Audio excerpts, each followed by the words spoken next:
Nilinaw ni Executive Secretary Lucas Bersamin na ang kanyang pahayag nitong weekend ay hindi naglalayong magpaigting ng tensyon sa pagitan ng sangay ng ehekutibo at lehislatura. Sa halip ito ay para lamang mapalakas anya ang paglaban ng gobyerno sa korupsyon. Ang detalye alamin sa sentro ng balita ni Mela Lesmoras. Yes, Mela.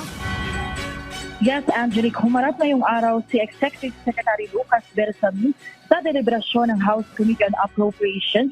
At dito nga ay nagbigay siya ng paglilinaw ukol sa sinabi ng Clean Your House First nitong weekend. Pasado alas 9 ng umaga kanina ng umarangkada ang deliberasyon ng House Committee on Appropriations ukol sa panukalang pondo ng Office of the President. Personal na humarap dito sa Executive Secretary Lucas Bersamin at para nga sa taong 2026, higit 27 billion pesos ang hinihinging pondo ng OP na gagamitin hindi lang para sa operasyon ng tanggapan pero maging sa hosting ng Pilipinas sa 2026 ASEAN Summit kung saan Pilipinas ang mag-executive chair. Sa ngalan ng interbranch courtesy, tumagal lang ng 30 minuto ang talakayan ukol sa OP budget at na-terminate din agad. Pero bago matapos, may ilang punto lang din na nilinaw si S. Bersamin. Isa nga riyan ang kanyang pahayag nitong weekend na Clean Your House First, kung saan pumalag ang Executive Secretary sa pagtatangka umano ng ilang kongresista na ibaling sa sangay ng ehekutibo ang kanilang katiwalian. Giti Bersamin, hindi ito naglalayong magpaising ng tensyon kundi nais lang din itong mapalakas ang paglaban sa korupsyon ng gobyerno. Pakinggan natin ang naging pahayag ni Bersamin. But we came here in good faith.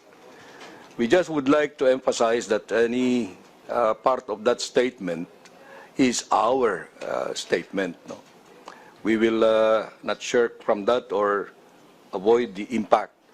But we would like to emphasize today that that statement was more to stress our institutional separation from the House of Representatives, some of whose members, and I hope it is not the majority, have expressed some made some statements that we in the cabinet considered to be against institutional separation of powers or institutional to raise the confidence in our institution. So we came up with that statement. It was a consensus of the cabinet, and it was more to emphasize our constitutional position and separation and to elicit cooperation and support from the House of Representatives more than any other. We do not intend that to rile up the tension between our departments, as we have emphasized in the opening statement. We come here seeking your support for our institutional budget. So I think that is all that I can say at this time. There is nothing intended that is malicious or to malign the House of Representatives.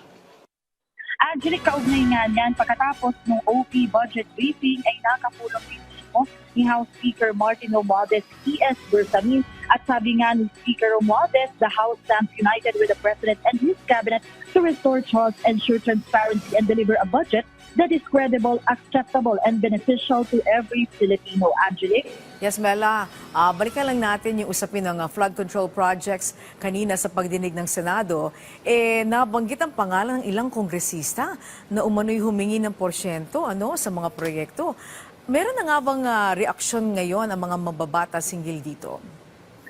Angelique, sunod-sunod na nga yung naging pahayag ng ilang kongresista, hindi dito sa pagkakadawit nila, dito nga sa naging testimonya ng mga diskaya ukol sa flood control project.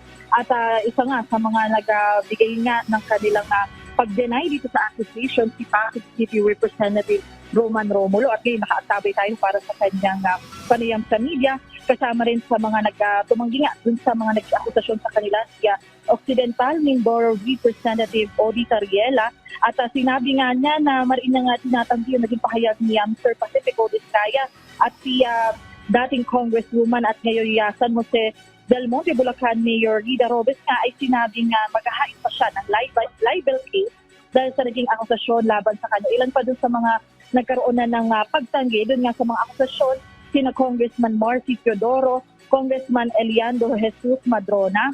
At sa ngayon, inaabangan natin yung magkita na recession dahil inaasahan natin na yung mga magbibigay ng talumpati para itanggi rin itong mga naging akusasyon laban sa kanila. Angelique? Okay, maraming salamat, Mela Lesmoras.